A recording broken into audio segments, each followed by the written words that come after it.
Mtazamaji, jina langu naitwa Alphonse Kusaga, mwandishi wa Wananchi. Hapa ni katika kata la Lemara. Ni nyumbani kwa kina Adriana Jimmy Kinabo, mtoto mwenye umri wa miaka 6. Mtoto huyu alisombwa na maji kuanzia Jumapili iliyopita, lakini siku ya jana usiku familia yake ilifanikiwa kupata nguo pamoja na fuvu la kichwa. Inaeleza kwamba wakati alisombwa na maji alifika maeneo ya huko chini kabisa, na baada ya hapo fisi akamtafuna na kilichosalia ilikuwa ni nguo pamoja na fuvu la kichwa. Kwa hiyo ndugu wa Adriana, mtoto huyu wa miaka 6, wamekubaliana na hali na kesho wanampumzisha Adriana katika nyumba yake ya milele, na wamesema kwamba kwa yote wanashukuru kwa sababu wamepata ingalau kitu ambacho kinawakilisha kwamba ni kweli alikuwa ni mtoto wao ambaye alibebwa na maji. Na mtoto huyu alibebwa na maji wakati anatoka na baba yake kwa bibi yake hapa maeneo ya Arusha. Mwisho wa siku maji yakamsomba na mtoto safari yake ikaishia hapo. Naitwa Juma Waziri Hamisi, ni mwenyekiti wa mtaa huu wa Kokorubei, kata ya Lemara, jiji la Arusha. Kwa sasa tunamshukuru Mwenyezi Mungu kwamba tuko kwenye kumalizia, kwamba angalau jana tulipata kitu ambacho kinaonyesha kwamba huyu ni mtoto tulikuwa tukimtafuta, na sasa hapa unavyoona tuko kwenye kikao kwa ajili ya kufanya maandalizi ya kustiri yale mabaki siku ya kesho. Kwa hiyo mtoto wetu tutahitimisha safari yake ya kumtafuta kuanzia siku ile ya Jumapili alipopotea mpaka siku ya jana, tutaihitimisha kesho. Mtoto huyu alichukuliwa na maji siku ya tarehe 4, ilikuwa ni siku ya Jumapili, ni usiku, ambapo mtoto huyu alikuwa na baba yake mzazi. Alienda kumchukua kwa babu yake ili aje naye nyumbani kwake kwa ajili ya kumwandaa kesho kwenda shuleni. Wakafika mahali ambapo mvua ilinyesha kubwa siku ile ya Jumapili, wange mnafahamu, ambapo alikuta mahali kuna kivuko, maji yalikuwa yamejaa, yamepita barabarani. Sasa mzee yule aliyejaribu kupita akazidiwa na maji, basi mtoto akawa amechukuliwa. Tulipata mabaki ya kichwa ndio ambayo tumepata, na nguo ambayo alikuwa amevaa siku hiyo ya tukio. Baada ya jana kupata hiyo taarifa, mimi nilienda eneo la tukio ambapo vimepatikana vile viungo. Kwa hiyo tukawa tumefanya taratibu zote za kipolisi na nini, ili tukafanikiwa kumleta mpaka Mount Meru, tukachukua hospitalini pale, tukapewa na kwenda mochwari. Lakini sasa leo nikasema niwapeleke familia, kwa sababu jana wakati nimeenda kule niliwaonyesha picha ambazo kwa nimetumiwa, nikasema angalau basi leo waone kwa macho. Lakini sasa wao wenyewe walivyoona, kwa hiyo wakawa wamethibitisha kwamba hapana shaka ni mtoto wao.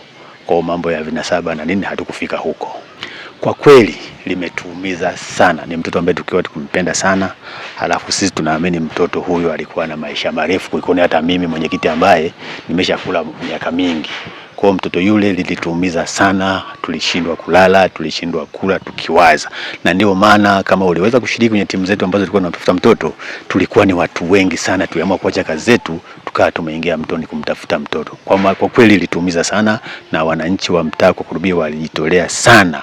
Na hata tulikoenda kule tuliongea na wenye viti wenzetu wa kule vijiji vya Bwawani na wapi, wakapiga na mbiu kuwatoa wananchi wao kutusaidia kumtafuta mtoto huyu. Kwa maana kwa kweli nguvu ilikuwa ni kubwa sana. Kabla hamjaja tulikuwa tumekaa kikao cha familia kuja kuratibu haya mambo, lakini miongoni mwa mambo ambayo tutalifanya baada tu ya kesho ni kukaa na familia nzima ili kuongea na huyu mzee. Pia kwanza akubali kilichotokea, kwamba hakuna namna nyingine, lazima tupokee ili maisha pia yaendelee.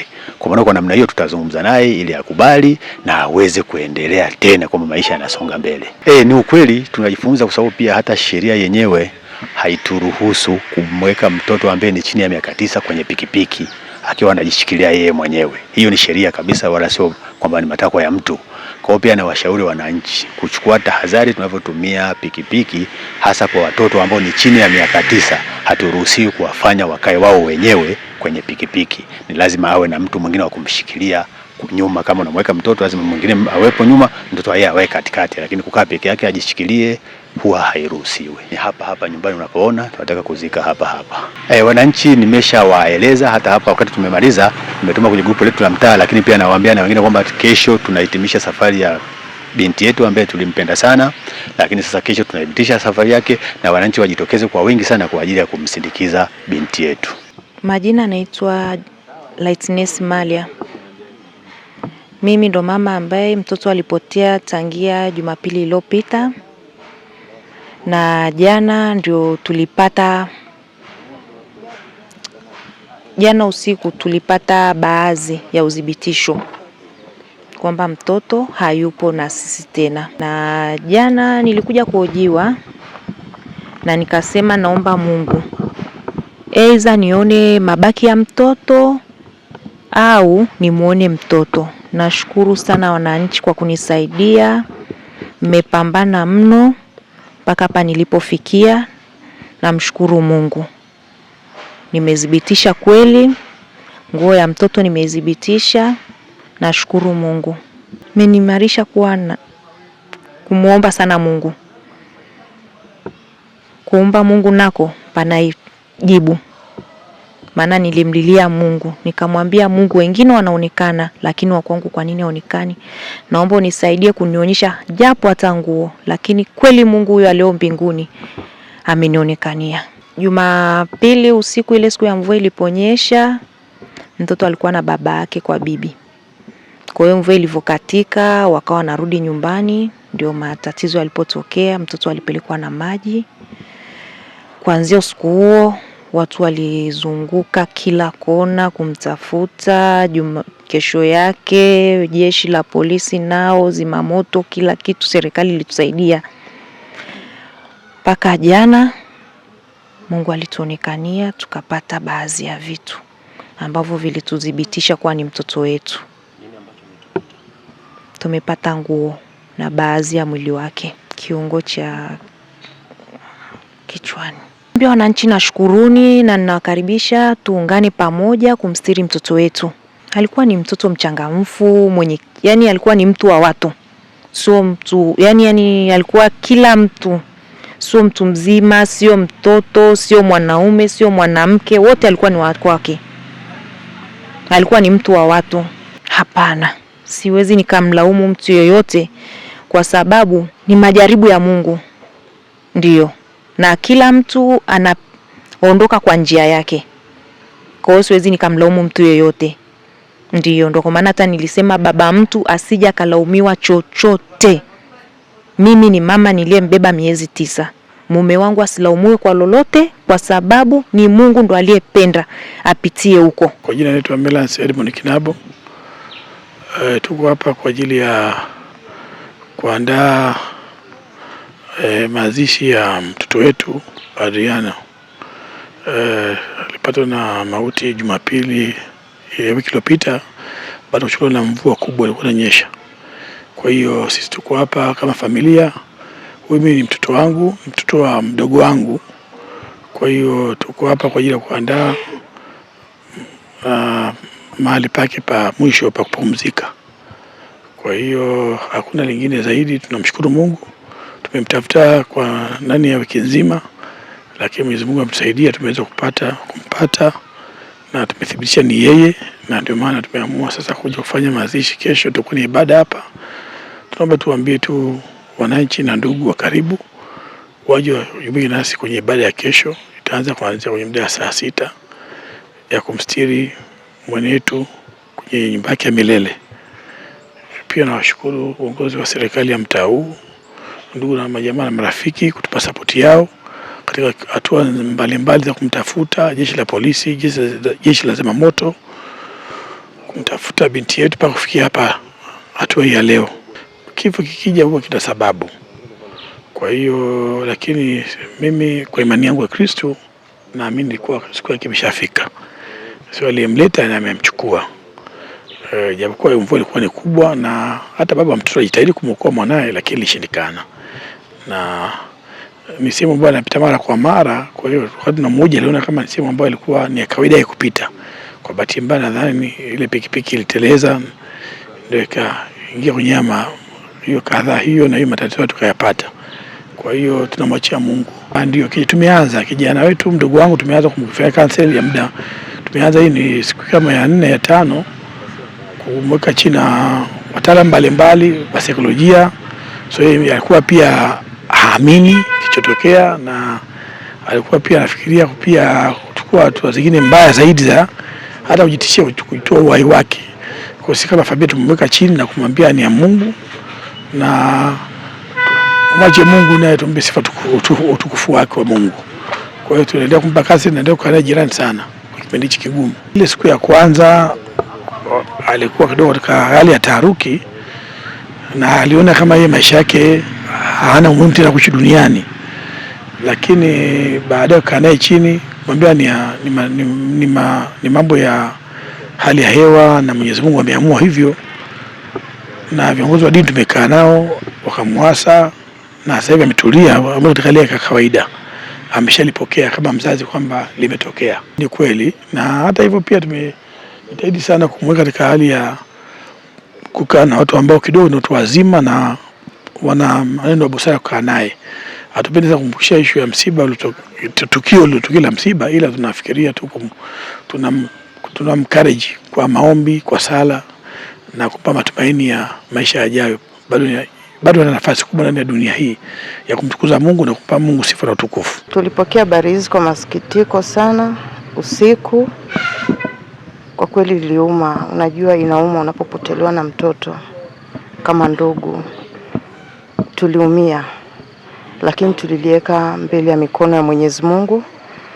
Tukamwomba Mungu, tukasema tunaomba Mungu atuonyeshe mtoto wetu akiwa hai au amekufa, ili mradi vyote ni vya Mungu, tutavipokea. Basi tulipopokea taarifa hii, tulivyoipata leo, wote tulikuwa pale Mount Meru. Wenzangu waliweza kuingia mochwari, mimi sikuenda kwa sababu tulikuwa tuna mtoto premature. Kwa hiyo mimi nimeenda kule, tukaungana ndo tukaja huko.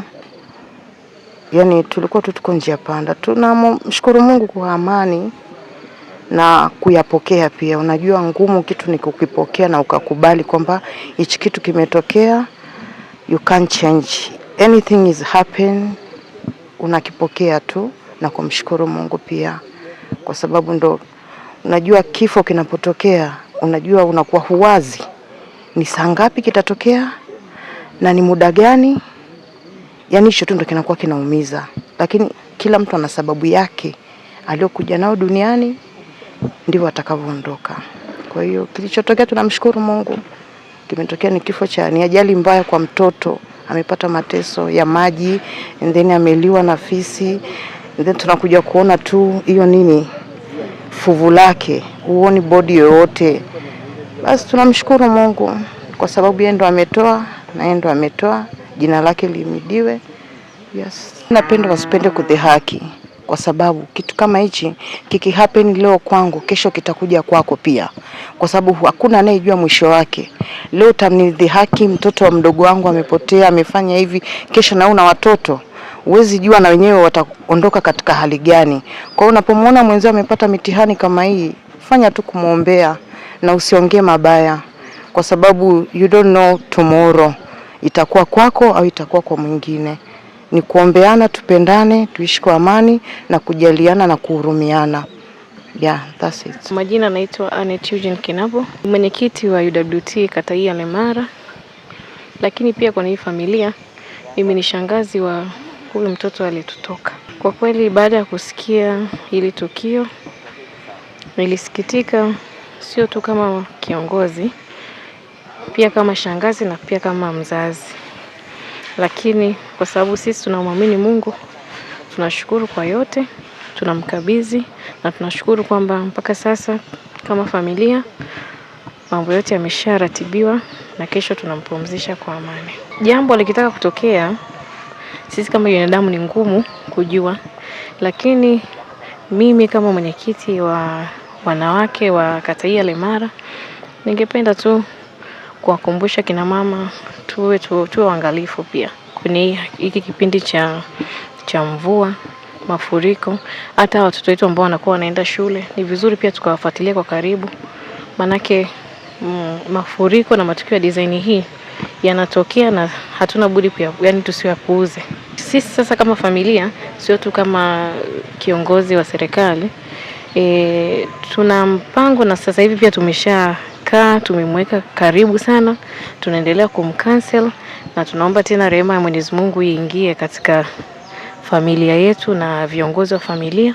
Lakini mpaka sasa tunakaa naye chini, tunajaribu kumuelezea kwamba mipango mingine hii ambayo inakuja sio sisi kama binadamu hatuwezi tukaipanga, bali tunamwachia Mwenyezi Mungu ambaye yeye ndio muweza wa yote. Kwa hiyo tunajaribu kumcancel na pia tuna mpango wa kumtembelea tena hata baada ya huu msiba wa kesho.